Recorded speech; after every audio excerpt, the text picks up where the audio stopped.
I was tied to a table while 10 drunk men took turns on me for hours, beating me and filming it all until they finally dumped me in the bathtub like garbage. My name's Nadia Petrova. I'm 26 now, and I was in that life for about 3 years, from when I was 20 until I finally got out. I still remember what it felt like, waking up in my tiny rented room in St. Petersburg back then. The place was basically a closet with a bed and a hot plate, but it was mine. I'd make coffee in this chipped blue mug I found at the market, wrap myself in a blanket, and sit by the window sketching while the city woke up. Those mornings felt full of possibility, like I had finally made it out. I grew up in a small town in the Leningrad region. Nothing special, just grey buildings and people who'd given up. But I don't want to dwell on that part. What matters is that I got myself to the city right after I turned 18. I took a bus with everything I owned in one suitcase and a folder full of my drawings. I wanted to study at the art college there so bad. My art teacher back home always told me I had something real, that my lines had emotion in them. That stuck with me. During the day, I worked as a waitress at this little cafe near the Nevsky Prospect. The pay was crap, but the tips could be decent if you smiled enough and remembered the regulars' orders. I'd be on my feet for 10 hours, carrying trays of blini and coffee, dodging the guys who thought a smile meant something more. At night, I'd come home exhausted, feet killing me, but I'd still spread my sketches out on the floor and work on my portfolio until I couldn't keep my eyes open. I had this one friend, Katya, another waitress. We'd split cigarettes on our breaks and talk about the future. She wanted to be a singer. I'd show her my drawings, mostly dark stuff. Girls with shadows around their eyes, empty rooms, that kind of thing. She'd say, "Nadia, these are intense. You should submit them." I'd laugh it off, but inside I was proud.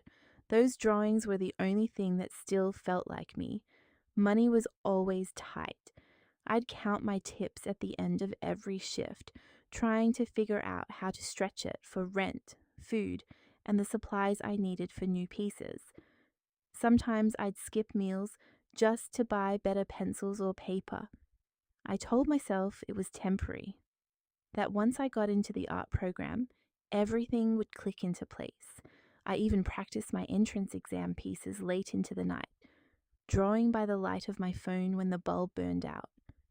There were moments when I felt really alone, though. I didn't date much. After everything with my mom, I kept guys at a distance.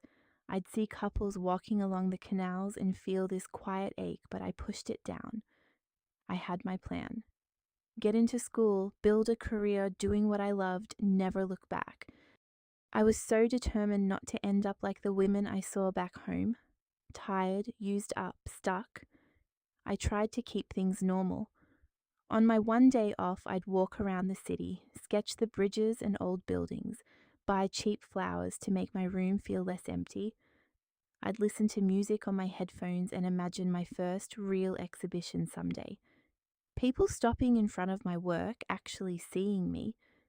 But yeah, there were cracks even then, the landlord raising the rent, the rejection letter from the art college the first time I applied, the way some customers at the cafe would linger too long, comment on my looks instead of the food. I'd smile through it, tell myself I was tougher than that. I had survived worse. I was going to make it. I really believed that. I was just a girl from a nowhere town trying to build something beautiful with my hands. I had no idea how fast it could all slip away. Things started getting harder bit by bit. At first it was just little stuff. The cafe cut my hours because business slowed down in the off-season. I went from 5 shifts a week to 3, and suddenly my tips weren't covering rent anymore. I remember staring at the numbers on my phone calculator one night, moving money around in my head, trying to make it work. Then the rejection letter came from the art college. Second time, they said my portfolio showed promise, but I needed more formal training or something. I sat on my bed with that letter in my hands for a long time. didn't cry, just felt this heavy, sick feeling in my stomach.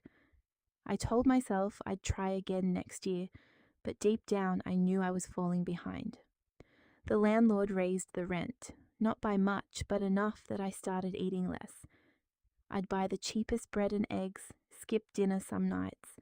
My clothes started looking worn out. I tried to patch things up, but you can only wash the same shirt so many times before it shows. Katya moved back home to help her mum, so I lost my one real friend in the city. The room felt even smaller after that. I picked up extra work cleaning offices at night. I'd finish at the cafe, go straight to this big building a few blocks away, mop floors until 2 in the morning. My body hurt all the time. Back, feet, shoulders. I'd come home and my hands would shake so bad I could barely hold a pencil. Still, I tried to draw. The lines came out angry and messy. I hated them, but I kept going because stopping felt like giving up completely. There was this one week where everything piled on. My phone got shut off because I missed a payment. Then I twisted my ankle really bad at work and had to take 2 days off. No sick pay, obviously. I laid there in bed with my foot propped up, eating plain rice, wondering how I was going to make next month's rent. I started selling some of my clothes online, little things I didn't need. It helped for a bit, but it also made me feel like I was disappearing piece by piece. The worst part wasn't even the money, it was the loneliness. I'd walk home after cleaning and see all these people out with friends, laughing, living normal lives. I'd go days without really talking to anyone. Just yes sir, no problem at the cafe and good evening to the security guard at the office. At night, I'd scroll through social media, seeing girls from my old town posting about their babies or new jobs, and I'd feel this quiet panic, like I was running in place while everyone else moved forward. I tried to stay positive. I'd tell myself, "You've been through worse, this is just a rough patch." But the rough patch kept stretching longer. My drawings sat unfinished. The dream of art school started to feel childish, like something a little girl made up. I was 20, almost 21, and I felt like I was already failing at being an adult. One night I sat on the floor surrounded by bills and half-drawn sketches, and I just broke a little, not in a big dramatic way. I just put my head in my hands and whispered, "I don't know how much longer I can do this." I didn't have an answer. I just knew something had to give, because the way I was living wasn't sustainable anymore. I kept telling myself I'd figure it out. I applied for every waitressing job I could find, even the ones in sketchy parts of the city. I stayed up late filling out forms for government assistance, but they wanted documents I didn't have. I thought about going back home for a while, but the idea of facing my mum again made me feel sick. No, I wasn't going back there, not ever. For weeks I just scraped by. I borrowed money from a girl I barely knew at the cafe. I sold my winter boots. I stopped buying art supplies completely. Every time I thought about drawing, it felt pointless. What was the point if I couldn't even keep a roof over my head? Then one night, after a double shift, where some drunk guy grabbed my ass and the manager just laughed it off, I got home and saw an eviction notice slipped under my door, 3 days to pay or get out. I sat on the floor staring at it until the words blurred. I cried then, really cried. Not pretty tears, just ugly, shaking sobs. I felt so stupid for thinking I could make it on my own. The next few days I was desperate. I called every contact I had. Nobody could help. I even thought about going to a shelter, but the idea of losing what little dignity I had left stopped me. That's when I started looking online, just browsing, forums, groups, anything that might have some kind of opportunity. That's how I found him. His message popped up in one of those city chat groups. He said he worked with models and hostesses, accompanying rich guys to events. Said the money was good, quick, and I wouldn't have to do anything I wasn't comfortable with. Just smile, look pretty, make conversation. He made it sound so simple, like a hostess job but better paid. At first, I laughed it off. No way. I closed the chat and didn't answer for 2 days, but the eviction notice was still there. My stomach was growling. I kept rereading his words. Easy money. Your choice how far it goes. I told myself I'd only ask questions, just to see. We messaged back and forth. He seemed nice enough, said a lot of girls started this way and moved on to better things. I asked him straight up what it really involved. He danced around it but promised it was my rules. I could start slow, I could stop any time. I didn't sleep that night. I paced around my tiny room, arguing with myself out loud. You're not that kind of girl. You're better than this. But then I'd look at the empty fridge, the stack of unpaid bills, and the voice got quieter. I thought about my drawings gathering dust, about how long I'd been fighting and how tired I was. The next morning, the landlord knocked on my door. I told him I'd have the money soon. When I closed the door, my hands were shaking. I picked up my phone and typed the message before I could change my mind again. I told him yes. I said I'd meet him to talk about it. I met the guy, Alexei, at a small coffee shop near the metro the next afternoon. He was older, maybe 40, dressed nice but nothing flashy. He bought me a coffee and explained everything like it was the most normal job in the world. You'll go to a hotel, have dinner, talk, keep him company. That's it for tonight. He's a regular, polite guy. He showed me a picture of the client on his phone, a man in his 50s with grey hair and an expensive watch. Then he handed me an envelope with some cash up front for a dress and taxi. I took it. That evening I got ready in my room, hands shaking while I put on the black dress I'd bought. The taxi dropped me off at this fancy hotel by the river. The lobby was all marble and soft lighting. I felt so out of place. Alexei had given me the room number, so I went up in the elevator, heart pounding. The client opened the door right away. He smiled, introduced himself as Victor, and invited me in. The room was huge compared to where I lived. Big bed, city view, bottles of wine on the table. He poured me a glass and we sat on the couch. At first it was awkward. He asked about me, what I did, where I was from. I kept it vague, said I was an artist trying to make it. He nodded like he'd heard it before. We talked for maybe an hour. He told me about his business trips, his ex-wife, how lonely the city felt sometimes. There were long silences where I didn't know what to say. Then he suggested we move to the bed. I remember nodding, feeling like I was watching myself from outside my body.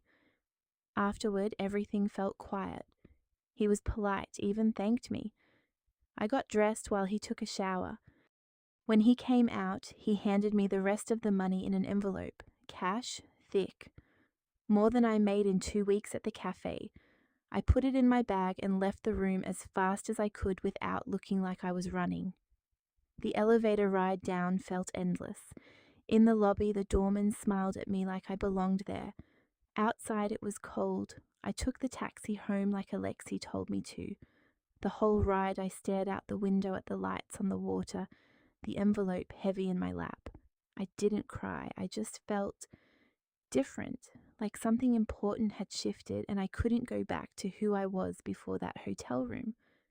When I got home, I locked the door, counted the money on my bed, and sat there until the sun came up. I paid the landlord the next day, but I knew that night had changed something inside me forever. The first few months were a total blur. Suddenly I had money, real money. I paid off all my back rent, bought a decent winter coat, and actually filled my fridge with real food instead of just bread and eggs. It felt insane. I'd go to the ATM, pull out cash, and just stare at it for a second. I started staying in nice apartments that Alexei arranged, Modern places with big windows and those fancy kitchens nobody really cooks in.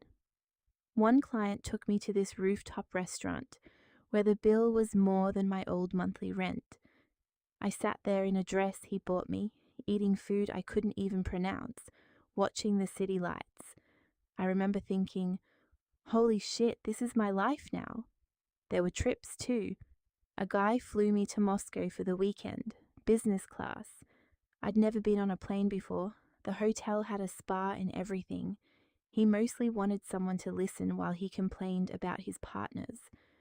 I nodded, smiled, asked questions. Easy. Another client just wanted me to sit with him at some private art auction.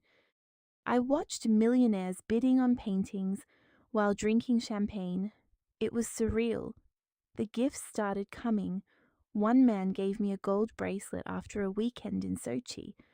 Another bought me a laptop because he said my old one looked embarrassing. I'd look at these things in my new apartment and feel this rush, like I'd finally won something after years of losing. But it wasn't all glamorous. There were nights where clients wanted weird stuff. One guy paid me just to watch him cook and talk about his mother.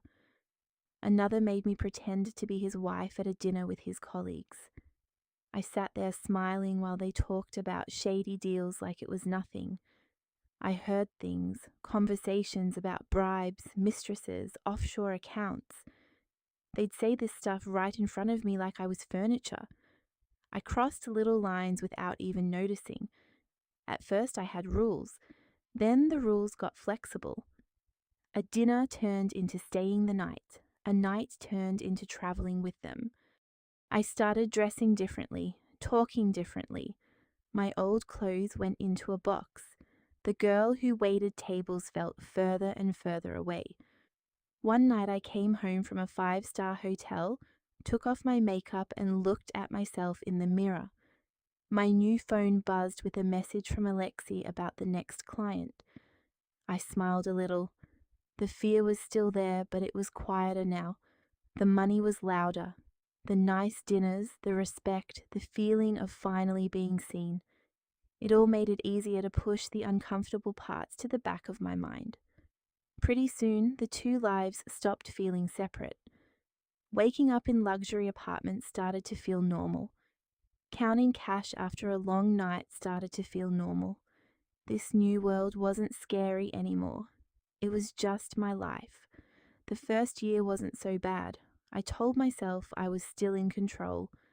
But over time, the days started blending together. I'd sleep until 3 in the afternoon, wake up, check my phone for bookings, get ready, and go. Weekends stopped meaning anything. I missed Katya's birthday because I was in Moscow with a client.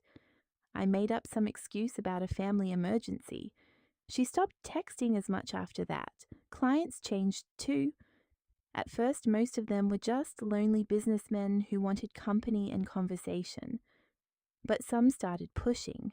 One guy, a regular, always wanted me to stay longer than we agreed.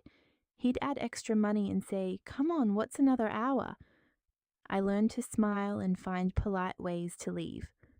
Another man liked to talk about his wife the whole time, then get mad if I didn't act jealous enough.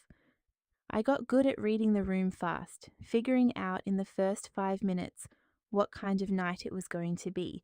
I started keeping different versions of my story. To some guys, I was studying economics. To others, I was a model between jobs. I lied so much it became automatic. I'd delete all my messages every single night before I went to sleep. I carried a lot of cash and always knew where the exits were in every hotel. Little habits I didn't even notice I was picking up. There were strange nights that stuck with me. One client flew me out to a private party on a yacht. Everyone was rich, laughing, doing drugs in the open. I sat there smiling, pretending to have fun, while a guy old enough to be my dad kept his hand on my leg under the table. Another time I spent 3 days with a man who barely spoke to me. He just wanted me there while he worked on his laptop. I watched TV and ordered room service, feeling like an expensive plant. The numbness came slowly. Things that would have horrified me before started feeling normal. A client getting too rough with his words, another one asking me to do things I didn't want to talk about. I'd just go quiet, get through it, and take the money. I stopped drawing completely. My sketchbook stayed in a drawer. The girl who used to stay up all night working on art felt like someone I used to know. Friendships faded. I couldn't keep up with normal people. What was I supposed to say when they asked what I'd been up to? Oh, I flew business class to Dubai last week with a married guy twice my age. So I pulled away. My mum tried calling a few times. I let it go to voicemail. Hearing her voice brought everything back, the apartment, the men, the blame.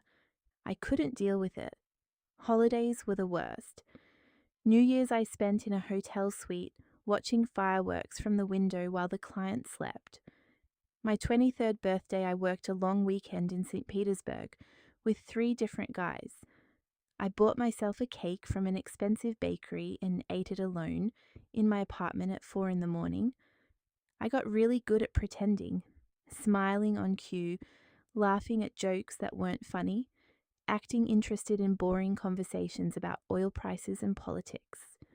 I overheard things that scared me sometimes, talk about girls who disappeared, deals that sounded illegal, but I kept my head down. Don't ask questions, don't get involved. The luxury stopped impressing me. 5-star hotels all started looking the same. Caviar tasted like nothing. I'd look at beautiful views and feel nothing. The money was good, but I spent it fast on clothes and rent for a nicer place. I told myself I was saving, but the savings never grew much. There was always another bill, another slow month, another reason to keep going just a little longer. One regular client, a quiet banker, once told me, "You have sad eyes." I laughed it off, but it stayed with me. I started avoiding mirrors some mornings. My face looked older, harder. I didn't recognize the girl looking back. By the end of the 3rd year, I barely remembered what a normal life felt like.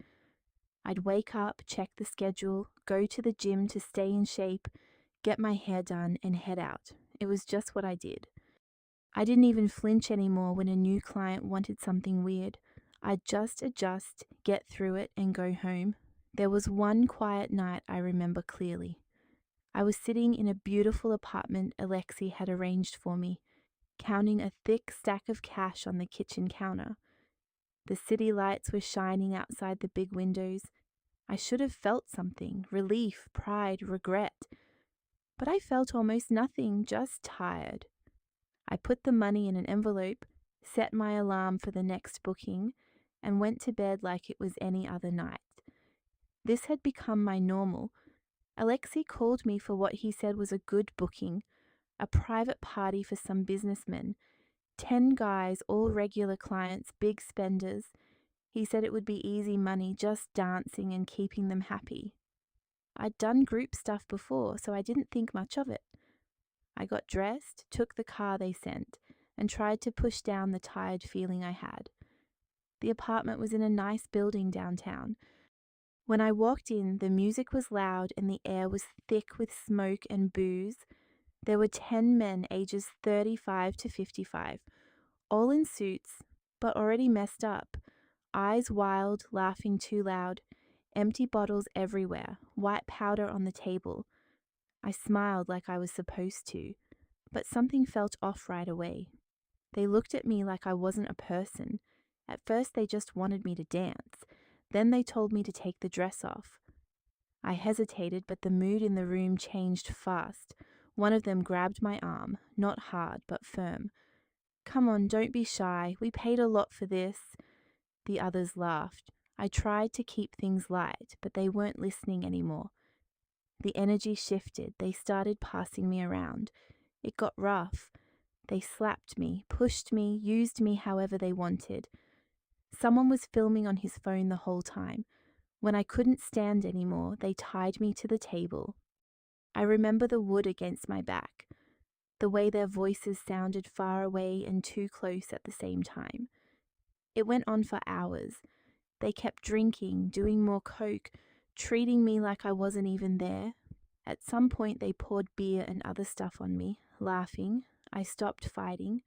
I just waited for it to be over. Eventually, they got bored and left me in the big bathtub like a piece of trash. I laid there covered in blood and everything else, staring at the ceiling. I didn't cry. I didn't feel much of anything. I just wanted it to end. Morning came. I heard someone moving around the apartment. It was one of the service guys, the quiet one who'd been bringing drinks and cleaning up all night. He wasn't like the others. He looked at me, shook his head, and helped me up. He gave me a towel, some clothes that were too big, and walked me out of there without saying much. In the car, he was quiet for a long time, then handed me a piece of paper with a phone number. Rehab center. They help girls. You should call. I went back to my apartment, locked the door, and sat on the floor for hours. The city outside was going on like normal. Cars honking, people walking to work. I looked at the bruises on my arms and legs and finally understood. This wasn't going to get better. I couldn't keep telling myself it was temporary. I couldn't do this anymore. That was the moment everything broke. I knew I had to get out no matter what it took. I called the number the next day. The rehab center was for women leaving the life. I stayed there for 3 weeks at first, but I left early. I wasn't ready. The fear was too loud. What if Alexi came looking? What if one of those guys from that night recognized me on the street? I changed my number, moved to a different district, but I went back to the work twice. Both times I lasted less than a month before the shame pulled me under again. The second time I left for good was harder. I had some savings, but it disappeared fast. I got a job cleaning hotel rooms during the day. My body remembered the old schedule, and I'd wake up in panic at night, heart racing, covered in sweat from nightmares. I'd dream about that apartment, the lights, the laughing. Sometimes I'd dream I was still there and couldn't leave. I moved to a smaller place on the edge of the city. No more fancy apartments. Just me, a tiny kitchen, and the sound of neighbors fighting through the walls. I tried therapy, but it took months before I could say much. The group meetings were the only place I didn't feel completely alone. Hearing other women tell their stories made me feel less broken, but it also showed me how long this stuff stays with you. Money was tight again. I worked double shifts, ate cheap food, and slowly paid off what I owed. Old clients messaged sometimes. Some offered easy money if I came back. I blocked them, but the fear never fully went away. I kept looking over my shoulder for almost a year. Little by little, I started drawing again. Not pretty pictures. Dark stuff. Heavy lines, shadows, pain that I couldn't put into words. Someone at the support group saw my sketches and told me about a tattoo shop that was looking for an apprentice. I started there 2 years ago. Now I'm 26 and I work as a tattoo artist in a small salon. My pieces are strong. People come to me when they want something meaningful, something that hurts in the right way. I live quietly. I don't date. I barely talk to men outside of work. I have a couple of girls I trust now, but even with them I don't share everything. Some nights I still sit by the window with a cup of coffee and remember the girl who came to Petersburg full of dreams. I betrayed her for money that didn't last and a life that almost destroyed me. I still can't forgive my mum, and I can't forgive myself for running from one kind of dirt straight into another. Only this time I chose it. I thought I was escaping, but I just traded one cage for a prettier one. These days I wake up, go to the salon, draw, put ink in people's skin, and go home. It's simple. It's mine. But part of me is still healing. Some mornings the weight is still there. Some nights I wonder if I'll ever feel completely clean. If you're listening to this and you're stuck somewhere you don't know how to leave, I see you. It's harder than anyone tells you, but you can still become someone new, even if the old scars stay. I ran from the dirt of my childhood home and ended up in something worse, only this time I walked into it willingly. That's the part I carry with me every single day,